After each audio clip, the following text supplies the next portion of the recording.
Welcome. Frustrated Chicago Sports Fan Channel. We are here with Western Conference Finals recap / finals preview. We're available on all platforms: Spotify, Apple, iHeart, Amazon, Pandora. Tell everybody about us. We're still here. Our respective teams are at home like us, but we are still here. I got representing the 313. I got my boy B Foss representing Cleveland. I got my boy Tate. He's also here. And we are ready for another show. What's been going on, guys? We got a nice little matchup that we're gonna get a chance to talk about, but definitely two deserving teams, and I don't know, some folks might have anticipated it. I think it was definitely between the Spurs and OKC going into it. Mm-hmm. And New York, New York handled business. They kind of had a smooth sailing outside of that first round. So they ain't lost in like over a month, I think. Wow. Tate, what about on your side? How you doing? Zeke, what's good? B Falls, what's good, man? Yeah, man, as far as the Western Conference Finals, first I want to say to you, Zeke, some of us went home earlier than others. And that one ain't false. Some of us went home way early, and that's at you. That's at the Shy City Bulletin. But yeah, the Cavs probably went home to work because they got smacked down by the aforementioned Knicks. But yeah, that Western Conference Final was a good one. But when you think about it, man, only really for real, Game 1 and Game 7 was the good ones. Everything else in the middle, like the team blew the other team out pretty much, right? Yeah. Once I see a playoff game, it's about 20 points. I'm like, I don't really want to watch this no more. But Cleveland let that be known. You can come back from it, though. Yeah. I will check back in, but once they down like 20, it's like, all right. Far my interest is gone. But nah, man. So, it's a big test for them as we go into the finals. I mean, the Knicks versus the Spurs, same thing in 99.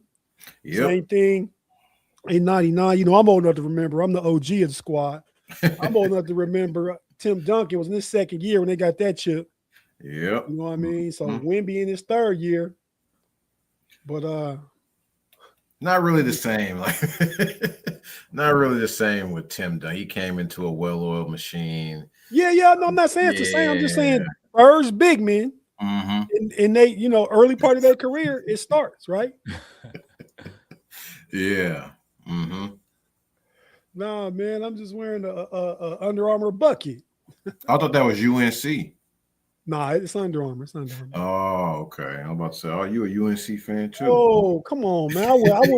I wouldn't give the producer the credit. I wouldn't show him none of that respect. I can see how you could say that though, because it's got a bluish hue to right, it. Yeah, I thought it was UN and I thought it was a C on there. It's slick though. I ain't never seen it. I guess I've seen it. But was 99 the shortened year, the strike year or whatever? It was a strike year. Okay, I faintly remember that. Yeah, I remember that. Before we really get into this, has there been any news or any rumors from you all's respective teams, Detroit or Cleveland? Bulls still don't have a coach. Other than that, that's pretty much it. Bulls are working out a couple of draft picks, but yeah, we still don't have a coach. There's really nothing popping off. I see Cleveland saying they're going to run it back, though. Yeah, well, I think run it back with Kenny Atkinson as the coach.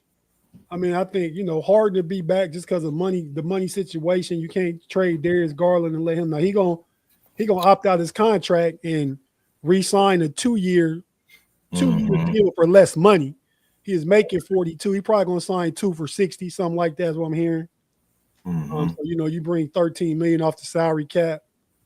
He get a whole off season, Donovan Mitchell. But it's been speculation about trading some of the other pieces, maybe even Evan Mobley, right? It's word out today that the Thunder is interested in Evan Mobley. Who? The Thunder, OKC. Damn. And it makes sense, right? I mean, because they know for the next 8 years anyway, they got to go against Wemby. And you need some, not to stop it, but to at least try and compete with it. We saw, Chet didn't even show up, right? Nah. And yeah, he just different, right? So, but there's been speculation about that. Now, I do think some players won't be back for Cleveland. Been talking about if it's not Evan Mobley, maybe Jared Allen gets traded, Max Strus, some of those other, a lot of guys won't be back. Dean Wade won't be back. A lot of pieces. Thing is going to change. Maybe not the major 3 players, which I'll say will be Mobley, Mitchell, Harden, or Allen, Mitchell, Harden. But I believe one of Harden or Mobley are gone, however that happens. And some just some tweaks around the other pieces. We need to get more athletic, need more athletic wings that can D up and stuff like that.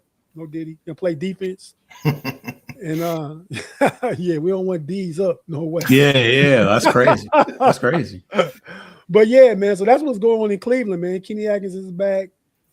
Kobe Altman and Dan Gilbert. Like I think they two positive seasons. I think he may have to change some pieces on his staff just to get a couple guys in there that's a little tougher, a little more, in your face kind of coach, because you can't just be at the detention school and be the nice teacher, nice substitute.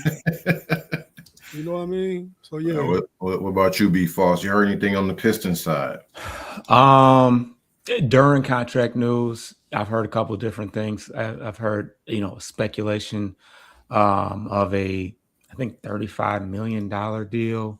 I've also heard news that they are far apart from an agreement. So yeah, I've seen that too. Yeah. So I've seen both sides of that. I've seen some draft stuff about possibly, trading up, trying to get that, the big man from Michigan, Luxembourg or whatever his name is, Lundenberg. Oh, I like him a lot.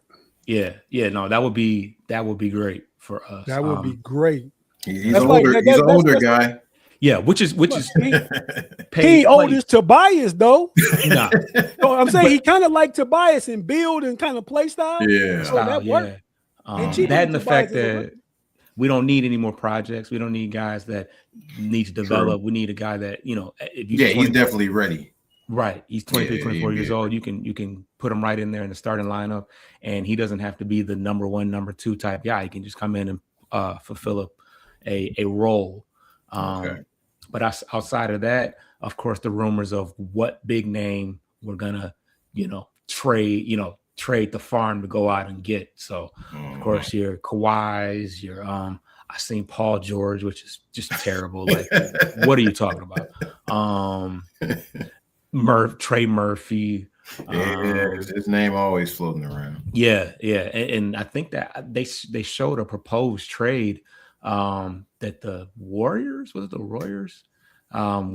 didn't even bat an eye, and it was a nice little deal. It was like 2 first-round picks. It was Kuminga and maybe one other guy, and New Orleans said not even thinking about that. So we'll see. We'll see what ultimately they plan on doing, but New Orleans is kind of a mess. They got Zion, like what's the future with that? Although he did play like 68 games last year, which was the most he's ever played. So I don't know. I mean, Kawhi would be cool, but absolutely not Paul George, especially for the amount that he makes and the amount that we would have to give up. But I think that we definitely tasted blood this year, and we know that we have to get a lot better, especially because the Eastern Conference is going to be a lot stronger. So a lot going on. All right, Tate, you spoke on getting somebody to compete with Wemby. Is this the beginning? Have we seen the beginning of the Wemby era? Because I think we all knew how special he was going into the season. But if you asked me at the beginning of the season, hey, do I think he's going to carry him to the finals? I'm probably like, nah, he's not ready yet. But now he's there. He's already there. So is this going to be the future from here on out for the West? It's the right now and it's the future. I've been telling your producer that for about 3 weeks now, man. Yeah, I know. He part of the Wemby is maybe not overrated, but the whole Wemby, got to earn some respect. Wemby earned all my respect from the time he shot was it the first round? He shot the bow to the Timberwolves. I say, oh yeah, you like that? Yeah, I like that. I mean that shows some grittiness and toughness. Whether he got whooped or not, right? I mean, you can't let guys do that to you. You gotta let them know you're gonna do something about it. Mm-hmm. You know what I mean? And when he did that, I was like, okay, yeah, he about that, right? So, and then I mean, talk about he shoot too many threes, but him shooting threes is him being in his bag. I mean, you don't. I mean, some stuff you pull out when you don't always have to do it because you can do it. But sometimes you got to remind them, I can do this, and let them know, because that opens up the rest of the game for everybody else. When you're 7'5" center can hit threes, and look how he changed the game defensively. Cats go to the lane and dribble out like they eighth graders. You know what I mean? Yeah. I mean, he changed the game in a whole multitude of ways that I haven't seen, and I would imagine since players like Shaq in his heyday and Kareem Abdul-Jabbar in his heyday have changed the game. Yeah. And just to add on to that, I definitely rock with his, competitiveness. He takes his job. He takes his job very serious. I love the competition. I mean, the rivalry that he had, the one-sided rivalry that he has with Chet, dating back to whatever Olympic or whatever situation they had where Chet won the MVP or they won that game. And he's really, I mean, Chet, like it or not, is a max. He got the max, right? Or he got a bunch of money anyway. Yeah, he got his max. He got his max. And yes. I think it was a guy. I mean, I think it was like the under 17 Olympics or something like that. Yes. They go back that far, something like that. Yeah. Yeah. So he had a grudge. Yeah, he takes it very serious, and he's a little young. He's a childish. He had the trophy in his hand. He was like letting the San Antonio fans touch it, but not letting the OKC ones. That is part of him being young. But I like that. You don't have to worry. Oh, is Wemby giving it his all? Does he care? That part. And I love that part about a guy that could have got the stigma of, is he built for it? Is he going to get bullied in the league? Like Tate said, apparently not. So right. I mean, they definitely. It's only the stereotype because he tall and skinny, real thin, and he a Frenchman. Right. Yeah. Automatically, you look at him. These American jokers think, oh yeah, we gonna get him. He's soft. Nah, catch this boat, Joker. Right. But I mean, I think that the Spurs, just the fact that we didn't know whether or not this was going to be their time. We talked about it all year. They had. OKC had a lot of injuries. That Jalen Williams situation, he was kind of, since last finals, he was kind of injured too. So I think that definitely played a factor. But the team as a whole is just getting deep. It's just getting deeper and deeper. And when we say that, is it their time? I mean, I think OKC is going to be back. We'll see what they do. But they still got tons of draft picks. They still got the assets to make some moves. So I think it's going to be a two-headed match for quite some time. Because at SGA he'll be back, and all those guys will be back. We'll see what happens with Chet though. Chet's gonna have to get it. Chet's gonna have to get in his gonna have to get in the gym too though. Because he got embarrassed. 4 points, 35 minutes, 4 points. Yeah, he only took 2 shots. Come on, man. That is unacceptable. Now we got a lot of people. We got a lot of people talking. A lot of knee jerk. Like, oh man, they got to get rid of Chet. It's over for Chet. They saying that. I said it's a little too soon for that. I said something about the interest in Evan Mobley. The actual trade proposal that was out that I saw was because think about it, they played most of the season, a lot of the season, and a lot of the playoff games without J-Dub was for J-Dub and Lou Dort and pick number 17 this year. They got 12 and 17 picks. OKC do. So J-Dub, Lou Dort, and pick number 17 for Evan Mobley. Sound like they would try and put Chet and Mobley in a front court together to be able to maybe try and combat Wemby going forward. Hold on. Is Mobley better than J-Dub? It's about fitting pieces. I think far as J-Dub go, I mean, the Cavs need wing defenders, right? They obviously see we need another bit. I ain't saying he better, but I mean, but you're adding on first round picks and other shit though. Oh yeah, well I think if they want them that bad, like you said, they got assets. So sometimes if you got the bread, you outbid somebody just to make sure you get what you want.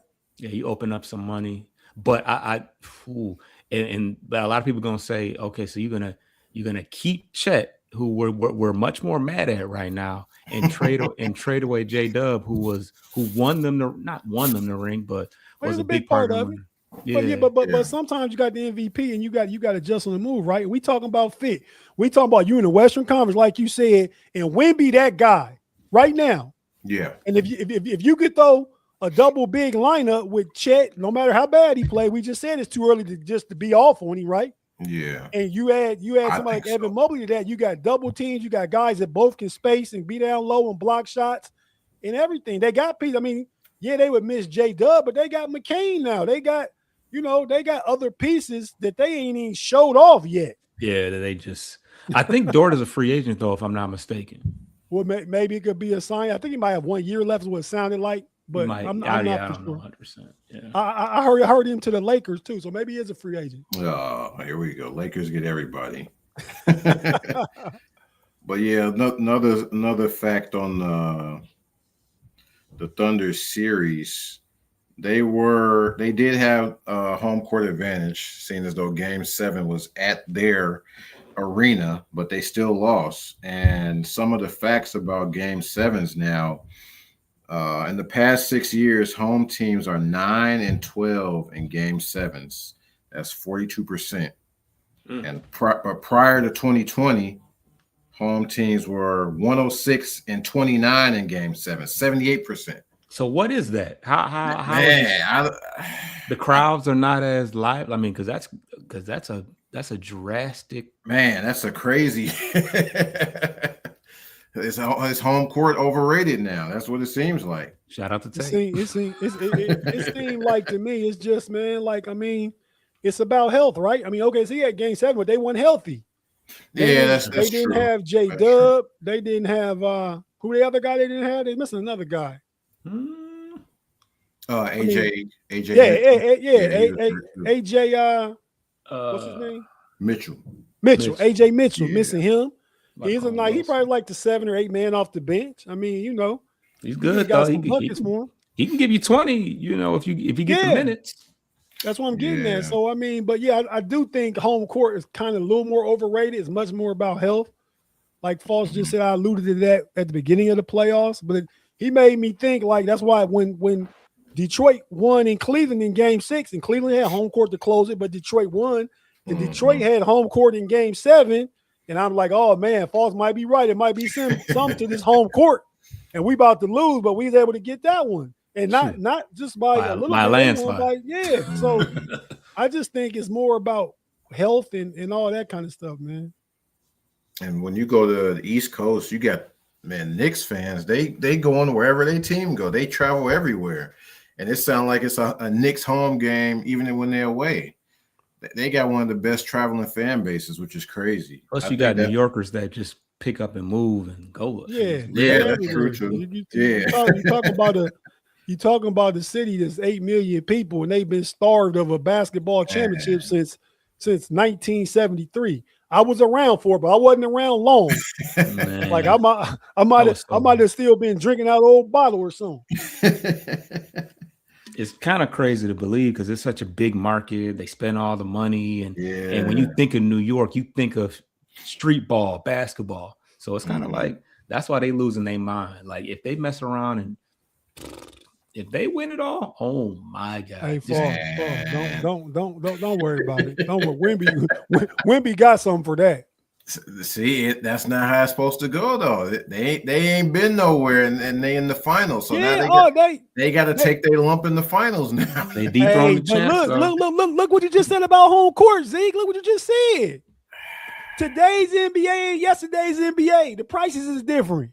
New York gonna be crazy, though. That's true. To go back to the Thunder, give me one word to describe Chet's Western Conference Finals. Anemic.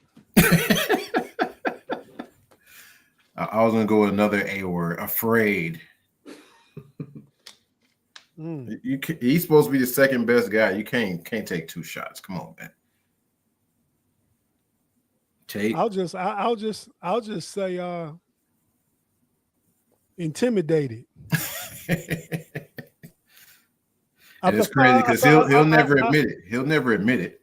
I started to see y'all that. I don't know, y'all might have seen it, but in the chat, seeing that AI Instagram video, like when Shea was going around the locker room, then Shea got done, punking everybody. I mean, the ref, he threw him out. Then he got to Chet, and I'm gonna let Wemby deal with you. And Wemby said, "Here, taste my French baguette." A loaf of bread. How he was holding it and shit. You saw it, False? I think I saw it on the timeline crazy, somewhere in the past. That was crazy. Yeah, AI is crazy. AI is undefeated. One more thing about Wemby. You think Giannis could be an answer to stop Wemby? I think I would love saying no. I would love to see that battle, but like Giannis, has he ever been known as like a defensive stopper type? Like, he's physically, not really. He's physically imposing. He got 2 DPOYs though. Wow, that is true.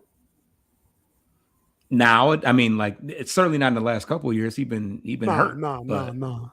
But yeah. But that was part of it, right? Though, like they was said that the Thunder have more interest in Evan Mobley than Giannis. I think it would be easier to get Giannis because the Milwaukee want to rebuild. Milwaukee could say, "Here, take we give you 5 picks and give us Giannis." You know what I mean? But so that was what consideration. But it sounds like now they want to stay young though. Yeah. Oh, OKC want to stay young? Yeah, OKC want to stay young though. Yeah. Which why Mobley makes more sense. I get it. Right. Yeah, the only thing I'm hearing about Giannis is he definitely I haven't heard anything about him going west. He wants to stay in the East. Yeah. And I saw a report that says he's only going to re-sign if Miami take him. I don't know how true that is, but I heard he coached that too. I mean, at this point, I think New York was on a small list, but obviously they ain't breaking that up at this point. So nah, they ain't got this. It made sense when the town stuff was shaky. That made more sense. But now, I mean, Miami is the only thing that seems feasible. I mean, it was talk about Cleveland, but I don't think he, like Zeke said, I heard that he only re-signed in Miami. And but to me, from a basketball perspective, that don't make a lot of sense for Giannis himself because whatever they got to give up to get you, now you going to a team that you taken away from, and now you're going maybe not as bad as Milwaukee, but a similar situation, right? I mean, you imagine get them Hero out of there. They probably got I was gonna say what they got to give up to get him. Khalil Ware. Yeah, and probably the dude from UCLA. Oh, Vasquez. Is that his name? Yeah. Vasquez? Okay. Yeah. Greek. No. Hero makes sense because he's from Wisconsin. Hot kid. Yeah, Jaime. Yeah. What I say? Did I say Vasquez? Vasquez. I'm thinking of Grievous. From he used to go to my barber that I go to, but yeah. Oh, Maryland. Yeah. But I would think Giannis his market has increased, seeing as how Chet didn't show up in the finals, so now they need somebody we need somebody to stop this this French guy, Wemby. Yeah. But wasn't they saying earlier in the season that Giannis might go to the Spurs, team up with Wemby? Oh my God. Yeah, well, they were talking that like them two. Yeah. But I mean, the Spurs, and you know what? Really, I don't know if, as far as the Spurs go, to me, at one time you asked me a week ago, I'd have said that De'Aaron Fox is tradable, but I think that De'Aaron Fox is a good fit. He brings veteran leadership that calm them boys down, but Castle a dog. Yeah. Castle game. He gonna get the keys soon. Castle, Harper. All of them. Yeah. So that's why I say Fox could be bait. I mean, just talking about the Spurs, not that he goes into the discussion. Mm-hmm. I agree. Let me give you guys an update on the Bulls coaching search. Like I said earlier, we still don't have a coach. Let me find in my notes here. Bulls, Blazers, and Mavericks. Excuse me. Only teams with no coaches right now. Bulls are looking to interview Kevin Young, BYU coach. Other than that, that's pretty much it. Y'all, I heard y'all had interest in one of the Cavs assistants, Johnny Bryant. Oh, I didn't hear that. Yeah, I mean, I heard that on this side of things, but I mean, okay. might not be serious interest in, but yeah. Mm-hmm. Yeah, Kevin Young, he was assistant with Phoenix. Then he went to BYU. And the normal names are still there: Tiago Splitter, Micah Nori, Jerry Stackhouse, and some guy named Lamar Skeeter. Pause. That's funny, man. But can't be worse than Mo Cheeks. But yeah, that kind of wraps up the Bulls coaching update. We still don't have a coach. Draft is looming, but I have faith in our new GM and president. So we're gonna take a small break, come back with Cut the Crap, and we will talk about the tanking rules and finish up with finals predictions. So let's go to break. We'll be back.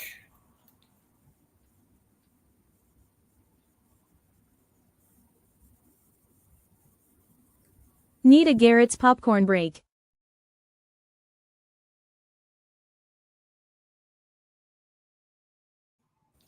Frustrated Chicago sports fans, we are back. This is a finals preview. Available on all platforms: Spotify, Apple Podcasts, iHeartRadio, Amazon, Pandora. We are back, and we are going to go to our favorite segment. It's called Cut the Crap. So what do we got, Pay? So I want to start with our fans. I need to say I'm sorry, because the results obviously just haven't been there. It's not something I'm proud of, and it's something that I want to get right. Ultimately, it flows up to me, and I take responsibility. So I do feel that today is a step in the right direction. After hiring a new VP, the president and CEO of the Bulls, Michael Reinsdorf, apologized to the fans. Y'all buying it, or is he full of crap?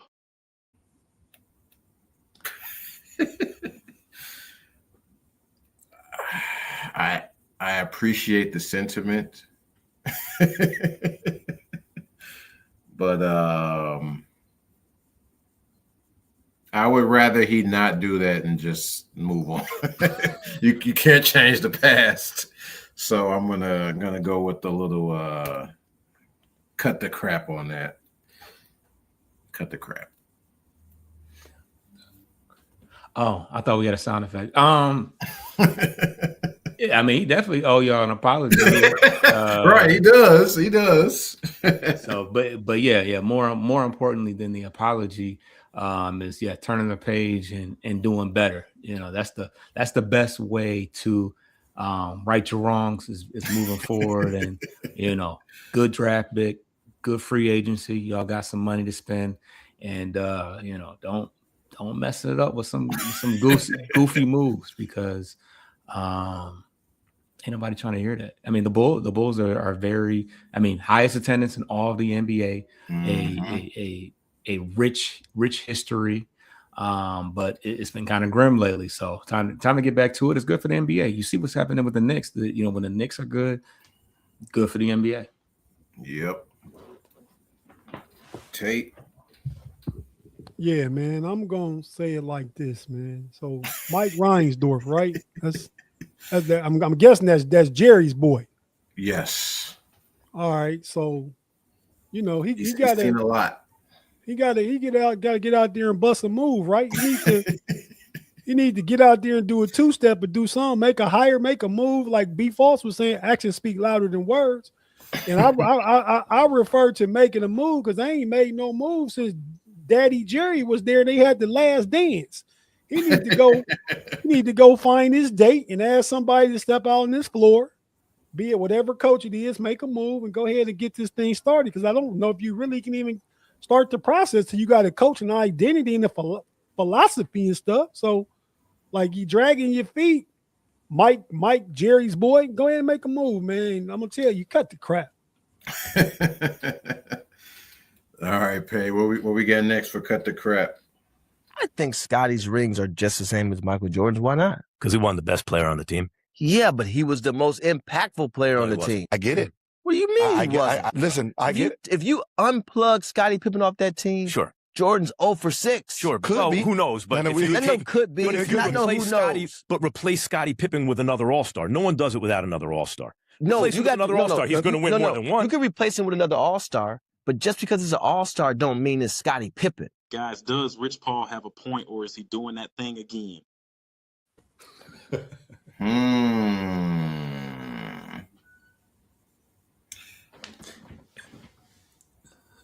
What is the statement? The statement was that his rings are equivalent to Jordan's rings, or they are on equal value? I think he was talking about. Let me see if I get the full quote. He is basically saying Scottie Pippen was just as important as Mike. I would think. Okay. I don't know. On one hand washes the other. Well, he says Scottie Pippen was more impactful than MJ. Yeah, he did say that. Yeah, that's wild. That's kind of crazy. That's kind of crazy. I think that part jumped out at me. I think that's where he kind of loses me. I understand that, he plays a special role. He guarded the best player. That's bold. That's bold.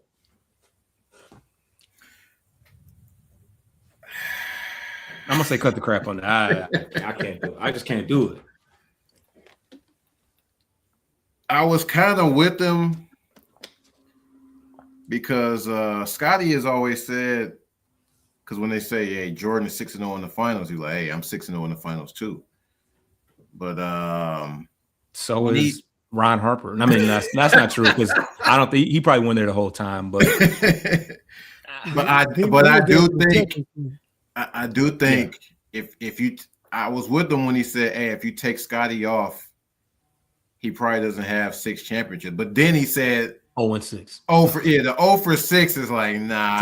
See how you go too far. Yeah, I was gonna hit him with but I gotta go and cut the crap because like Matt Kellerman said, if you replace Scottie, you're gonna get another All-Star. Nobody's gonna do it without another All-Star. And I don't think Jordan would have went 0 for 6 without Scottie. He would have got a couple. He probably wouldn't have got 6, but he wouldn't have went 0 for 6. No, that's going a little too far. OG time. Oh no. So look, man. See, I'm old enough to remember before Scottie got there, Mike was scoring 63 against Bird in the Garden, and He was, all that kind of stuff. But we talk about 6-0 versus 0-6. Mike was 1-8 in the playoffs without Scottie Pippen. Not one series, one win, period, before Scottie Pippen ever got to Chicago. One series win or one game? No, one win in the playoffs. Wow. And they played 3-game series back then. I can't really count that, man. 1-8? Why can't you count it? It's a 3-game series. These are individual games, though. I mean, Yeah, you either win or you lose. Series, everybody play under the same rules. Okay. Yeah, I'm just It's saying, everybody Mike else, won yeah. 1 game out of 9 without Scottie Pippen in the playoffs. So we might have to fact check that. That's crazy that they play 3-game series. That's one of those things they don't talk about. 3-game series. They'll never bring that. In the first round. I actually yeah, kind of remember that. Kind of, Yeah. or I They're remember. not even gonna bring it back to 5-game series. I think it was 3 and 5. forever. I mean, 3 in the second round was 5, and like I don't think they played 7 to the Eastern Conference to the conference finals and the finals. Those were damn near play-in games.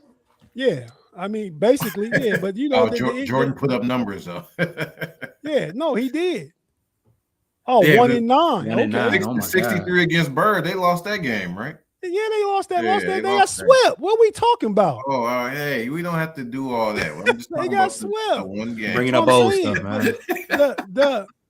The common denominator is until Scotty got there, and then when I seen Mike leave, then the Bulls win like 58 games. It was like a number 1 seed. The year Mike left, though. You talking about riding Jordan wave. Pause. Riding the wave, and he's not there. That means Scotty doing that. Him and Tony Kukoc. Yeah, they had a good season when Mike left. That is true. I'm saying so. That's when Scotty was pointing to his shoe, telling him to come back, right? Or was that the next season?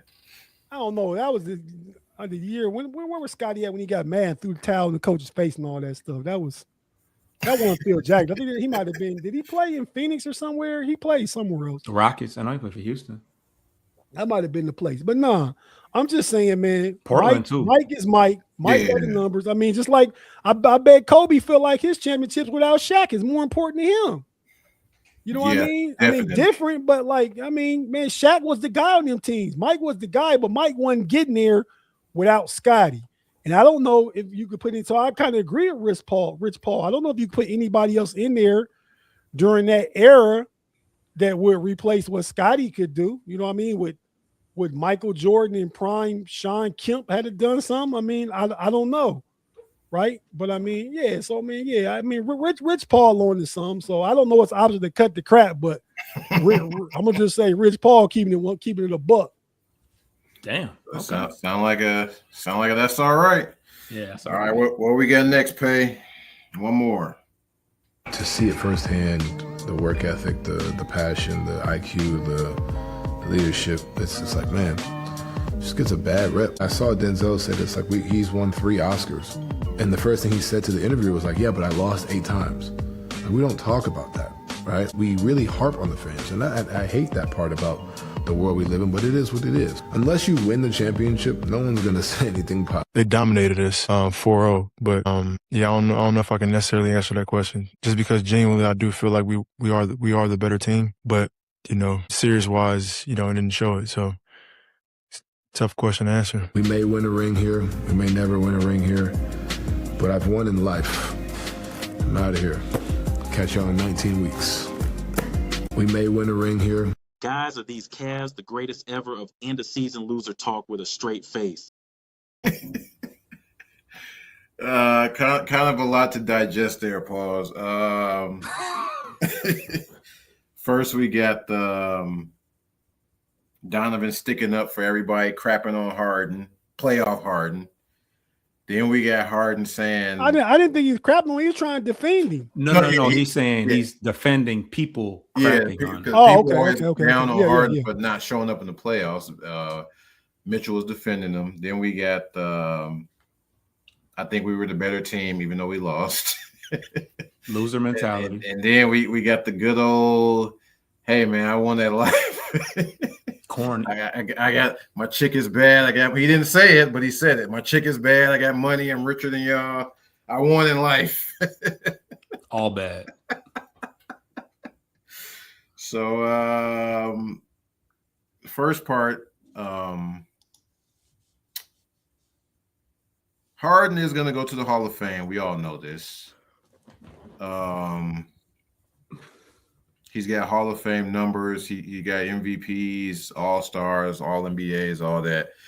But he does, unfortunately, have that reputation of not showing up in the playoffs. So it got to the finals that one time. He wasn't the man, though, with OKC when they lost to the Heat. That's his, I'm pretty sure that's his only finals appearance. And he got a lot of bad playoff moments, like when Houston came back and he was laying on the bench, laying on the floor. And Josh Smith and them brought the team back. That was bad. He didn't bring them back. The other guys did. He's Josh got a Smith lot played of on that team. yeah. Well, no. I think that's when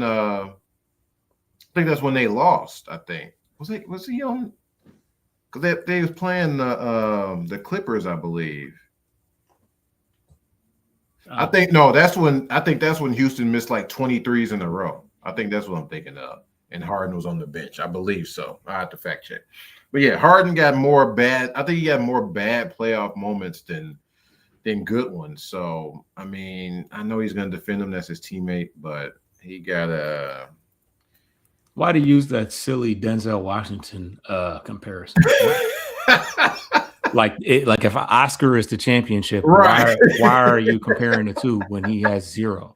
Right. He got MVP. Maybe that's what he's talking about. He got an MVP.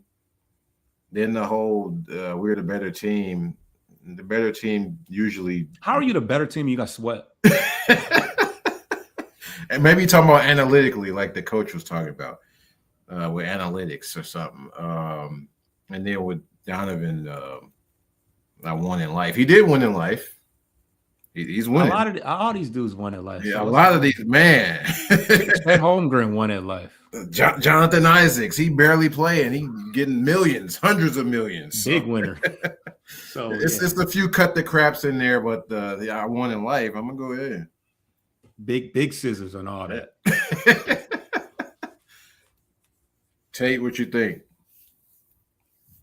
Yeah, man. I'm gonna have to say, like, I'm looking at the whole thing like Donovan Mitchell. I really don't think it got nothing to do with James Harden. It all got to do with Donovan Mitchell to me. I mean, like I know what he said during that clip, but I didn't hear it played on here where it said we was the better team. I don't think that part was in that clip. So, but he did say that. Yeah. But as far as Donovan Mitchell, and because I pay attention to the Cavs. I've seen that part of that documentary piece, and it was talked about on one of the Cleveland Cavaliers podcasts today. And yeah, man, I'm with. I mean, Donovan, cut the crap, right? Because I mean, I get it, and I will say, I agree with you there. Where he's won in life, but nah, it's more just you taking losing too lax, right? You taking losing way too lax, making the excuses, getting Kenny back because he makes y'all comfortable. You know what I mean? Because you and James Harden both spoke up for him at the press conference after you lost, got your tails whooped in the sweep game at home. All y'all saying, well, we think Kenny can lead us there and all that because you want big softy back so y'all can still be soft. So now I think Donovan Mitchell is a great player. Obviously, all NBA, I think 3 years in a row. First team last year, second team this year. But I think when the fact that he won in life, like, am I supposed to be here? Donovan Mitchell wasn't like some of the other players that we hold in high competitive reverence, right? Like Kobe wouldn't go out like that. Jordan not going out like that. LeBron, is not going out like that. All them players like that is different. That's what I like about Wemby. Wemby looked like one of them guys. Took the words right out. You know what I mean? He went and sought. And Evan Mobley to do some of the same stuff. But if you're not being pushed to do that, like Wemby went and worked out and sought Kevin Garnett along with the monks to try and like, what do I need to do to be a guy, right? Mm-hmm. So, and Donovan Mitchell, he's winning because like he was the 13th pick of the draft, right? And he's had a great career for a player picked 13th in the draft. He wasn't a top 5 pick, right? Yeah. So he's come a long way. He's made a lot of money. He's married to, like you say, he got a beautiful fiance who's a singer and potential Grammy Award winner and all this stuff. So yeah, you winning at that, but nigga, win a chip. Get out there and try and win a chip and act like you mad about it if you ain't, man. Yeah. Just like Kenny Atkins, that whole analytic thing, that could be true, but you don't say everything that's true. some stuff ain't for everybody's ears. Like the only thing. I mean, you don't lie, but you don't got to say everything that's true. Yeah, that's what it is right there. Hey, that's just a little bit of that Darius Garland still floating around in the area. He went out there and took big cotton ball to the Clippers. All right, moving on. NBA passed new anti-tanking rules. So we have a 3-2-1 draft lottery system. Teams 4 through 10 get 3 lottery balls. Bottom 3 get 2, and play-in teams get 1 to 2. 16 teams in the lottery with flattened odds. Previously, it was 14. Teams cannot pick number 1 in consecutive years, and no top 5 picks in 3 consecutive years. These are a lot of different rules. A lot of things are changing. What do you guys think about these new rules? Do you think first of all, do you think it's going to stop tanking? I mean, I think that I don't think it's perfect, but it's going to keep people from just being complacent for years upon years. I mean, the Jazz have been tanking for since Gobert and Mitchell left. I feel like they've been tanking, and yeah, I mean, it's gonna push you to not just say, well, we'll just collect the next couple of number 1 picks or top 5 picks and call it a day. Like, so there should be a little bit more competition, but I don't know. There's gonna be flaws in it. It's gonna screw certain people out, certain teams over that are genuinely just that bad. But I believe something had to happen. I believe something had to happen, and the fact that there's some incentive this year. Right. Yeah, it got to a ridiculous point. And just the simple fact that there's some incentive to at least be a play-in, and you can still fall in, will encourage people to be in the play-in, make that more competitive, because even if you really shouldn't be there, or you're on the cusp of really whether you should be there, you can still have a chance at winning the lottery. So it should help, but I think certain people aren't going to like it. I'm wondering what they're going to do with the teams cannot pick number 1 in consecutive years. So when they doing the draft lottery and it's down to 2 teams, are they going to be like, hey, well, you get number 1? Wait. No, you got number 1 last year. So does it just drop down to the other the team right under you? Go to number 2. That's how. Okay. Yeah. That's how. I mean, I don't know. That's how I would think it would work. What you going to do? Everybody else? I mean, the other 16 teams got their spot already. So when they get to 1 and 2, if a team that got 1 last year is in the final 2, you know that the team, we don't got to wait on the next ball. We got it because they got it last year. But you also got to do that for the top 5. You can't get a top 5 pick in 3 consecutive years. So that team can't get better than 6. They kind of already do that kind of stuff now, not by year, but like, if somebody get pick 8, like, well, the Clippers lost their chance to move into the top 5. You already know that. Oh, right. Yeah, they kind of do that instantly. Okay. I didn't want to say it was rigged, but from the content perspective, we'll say that they got a team of statistical people that figure out all them odds and all that stuff when it's happening, right? So, like if like even with the trades, like trades be top 5 protected. So if a team if a team get a top 5 pick, now the team you traded to, they can't get it because it's a top 5 pick. I think that happened to the Patriots this year, right? Yeah. Yep. As far as the new rules go, I mean, you can't let perfection be the enemy of the good, right? So this is definitely needed. It's not perfect, but you gotta stop all the tanking. And now the fact that if you finish in the play-in, or if you finish like the closer you finish to a playoff team, that middle teams is fighting, you might not make the play-in. The teams that's fighting got a better chance to get it than the bottom teams, which is going to stop everybody from just losing game on purpose and sitting people and sending Anthony Davis and Trae Young home for the season and all that stuff, where they got rewarded for that. The Bullets did, or the Wizards. You know what I mean? Showing my age with the Bullets. They still wear those colors though, so it's tricky. Yeah. Red, white, and blue. But it's definitely needed. I think it'll take some time, but ultimately it'll improve the competitive balance. In another 5-6 years, we'd be used to it. It won't be nothing. You remember when teams used to lose on purpose? You know what I mean? Yeah. And we won't be saying it's rigged too much no more either, because it's just more, it's less percentage, because like obviously teams that had like a 13% chance, like you said, adding the 2 teams flatten it out even more. So everybody's odds go down when you add 2 more people to the pool to win. Yeah. A couple more things on the draft. There's a relegation zone where bottom 3 teams are penalized with fewer lottery balls for number 1 pick.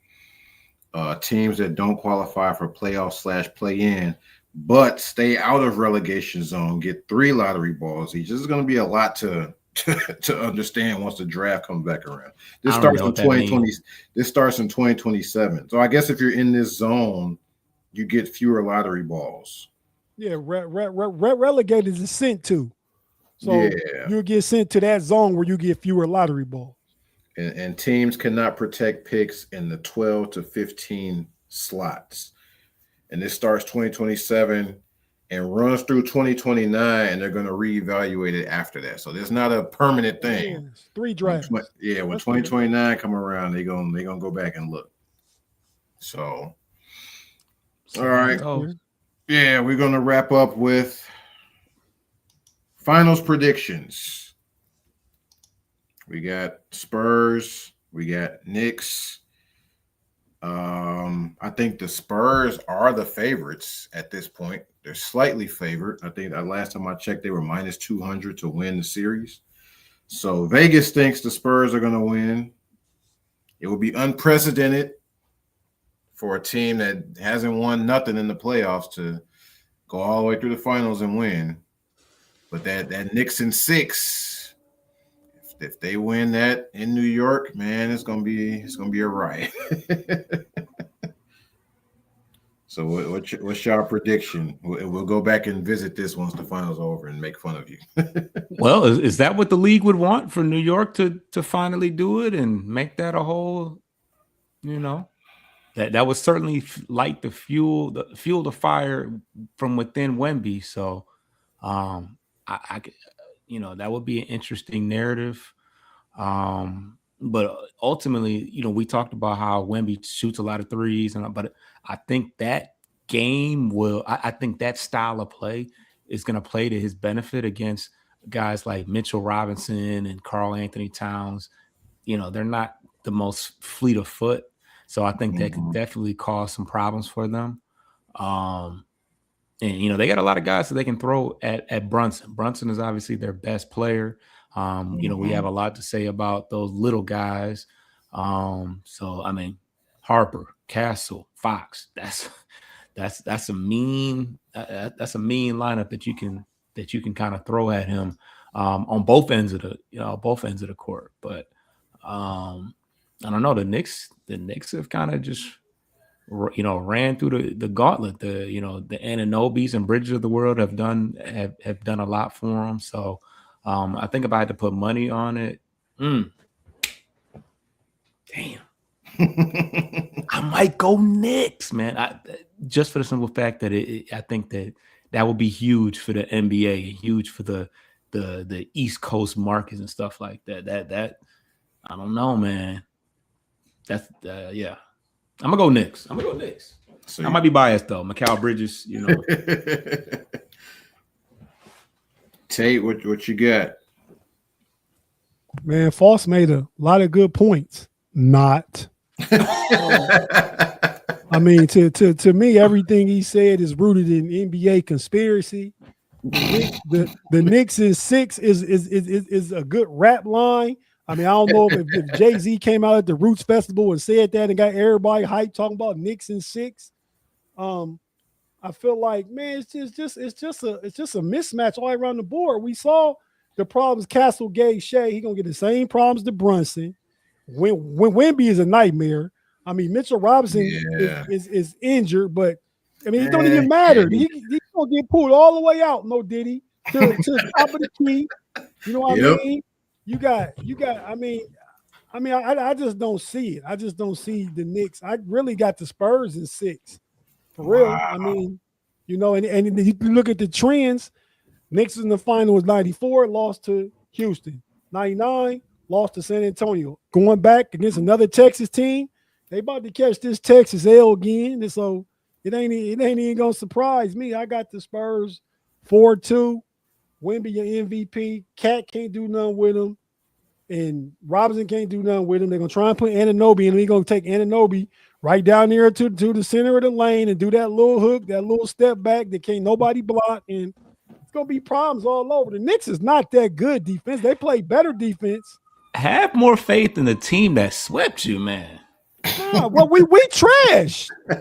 I see OKC just beat at home the best team in the NBA. They battled. The two best teams both won 60+ games.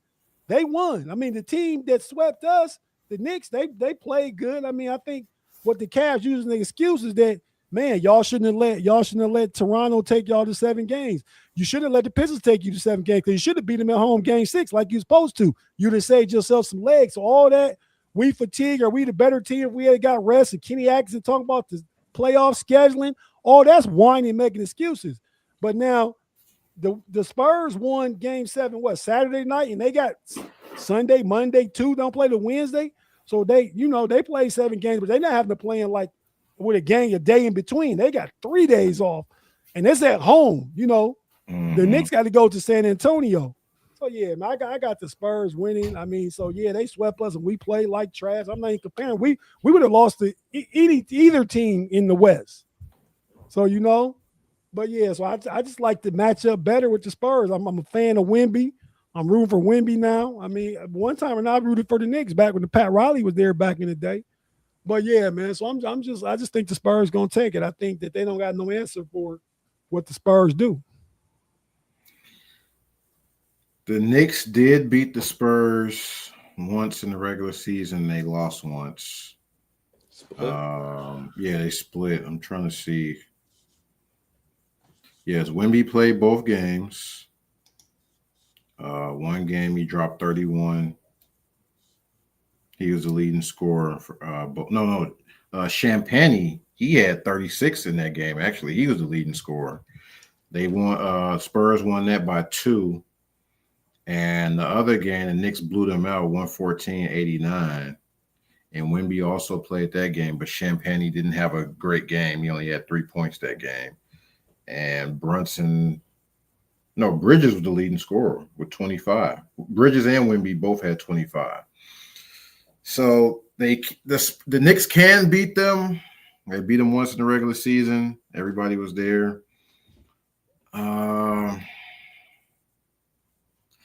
This is just unprecedented if the Spurs do this, man.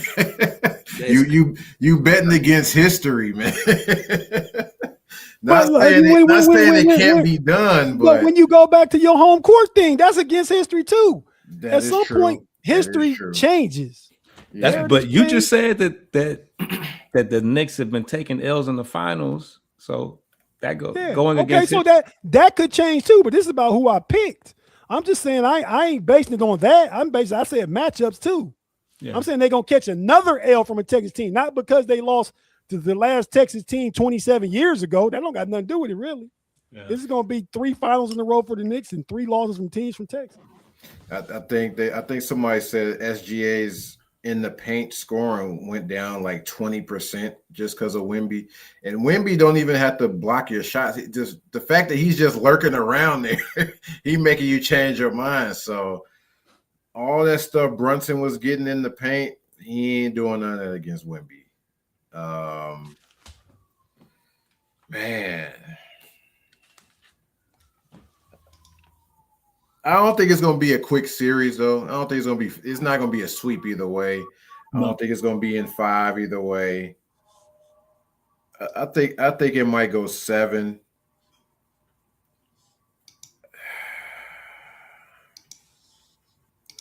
I think I might go with Knicks in 7.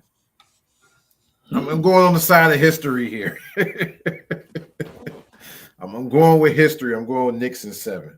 Because it's going to be a tough series either way. This is the Spurs' first time in the playoffs as this group. This group. Yeah.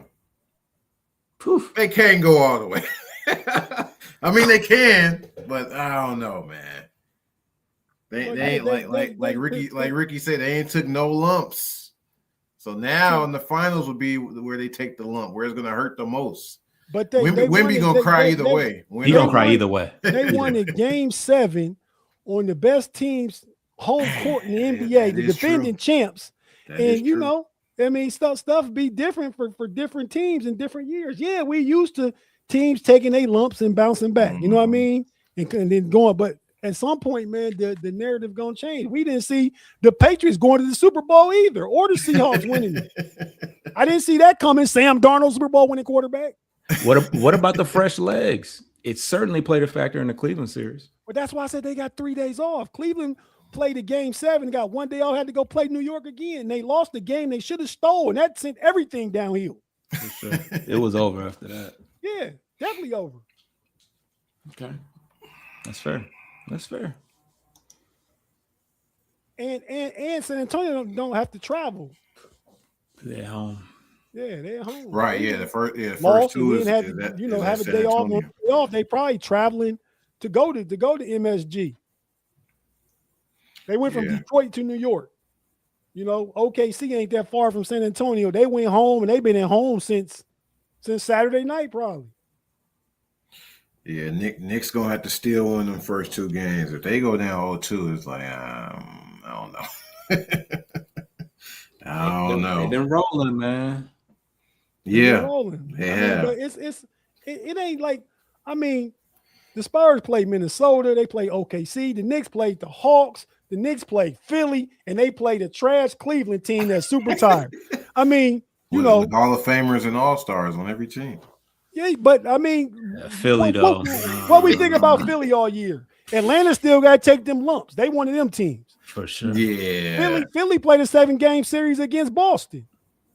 Yeah, that's true. You know what I mean? Which made people think that Philly might do something. I was Philly against Boston, and then I was actually rooting for Philly against the Knicks, at least to make it tough. So if Cleveland was going to beat Detroit, it'd be, you know. But nah, I mean, so I'm really not. Even though they won 11 straight, the Knicks can be beat. The Cavs should have beat them. The Hawks did beat them. Philly just gave up. They didn't have no heart at all. Neither did Cleveland. Yeah. So I feel like they played 2 series where teams just laid down. Yeah, they swept them, but they playing laydowners. Yeah. So we got it's okay. I don't mind being right by myself. So find out in the Slack who Rick likes. So hopefully I can be the last man standing. We got game 1 starting Wednesday, June 3rd, 7:30. All games on ABC now. No more Amazon Prime and all that. We back to ABC, ESPN. Game 1 Wednesday, 7:30 p.m. We're gonna see in San Antonio. So wrapping up. It's 8:30 p.m. for us cats on the East Coast. Don't let. Oh, okay. Yeah. Wrapping up. Let the people know what you guys got going on. What's popping on your side in Detroit? Be false. Post game podcast. Definitely want to subscribe to that. Should be a whole lot of draft content and free agency as well. It should be a eventful and active off season for us on a lot of different fronts. But we will be covering everything and providing you guys with player profiles for free agency and the draft, which is sometime in June once the finals is over. So yeah. Tate, what you got? Yeah, man, the homie Tate from the Know It Alls podcast, man. Tap into the Know It Alls YouTube channel. We got a multitude of shows. We do a lot of stuff about the Pittsburgh Steelers, Dallas Cowboys. We talk, obviously, NBA. We had this show on once a week on Monday nights on the channel. We talk NBA. We're going into football season, obviously, in college football. Got a show called Jag 2G where we talk about stuff, that's connected to the game, but not in between the lines or on the field, not scores and stats, but just everything else around the game. We talk about that stuff. So, a lot of good content starting this week. We have shows every day of the week. Every day of the week, Monday through Sunday. So tap in. That's the Know It Alls YouTube channel. Myself, my homie Mod and Big G. Tap into that. There it go. Pay had it up. Pay actually rocks out with us on Friday nights on the Homies podcast. On that show, that's a fun show. Him and my boy B Dirt. So yeah, just tap in whenever you get a chance. There's always stuff out there. Appreciate In sports, life, and hip hop, we got the Black Boy Art Show rolling out right now. We got a couple of interviews set up coming soon. So check out Black Boy Art Show. That's what we got out currently. So wrapping up, we'll be back next week. By next week, we will have 2 games down. We'll see who's up 2-0 or down 2-0, or maybe it'll be split. So wrapping up, frustrated Chicago sports fans, check us out. We'll be back next week. Peace out. Bye. In 6. Fuck your life. Bing bang. If you see these dogs in your front yard, Appreciate you tapping into this latest episode from the Frustrated Chicago Sports Fan channel. Don't matter if you was watching on YouTube or listening on Spotify or Apple. Make sure you like, subscribe, share with everybody on the block, and hit the notification bell so you never miss none of our daily drops. And to all the guys from the Shy, we say 3 things. Bear down, fly the W, and sell the team, Jerry.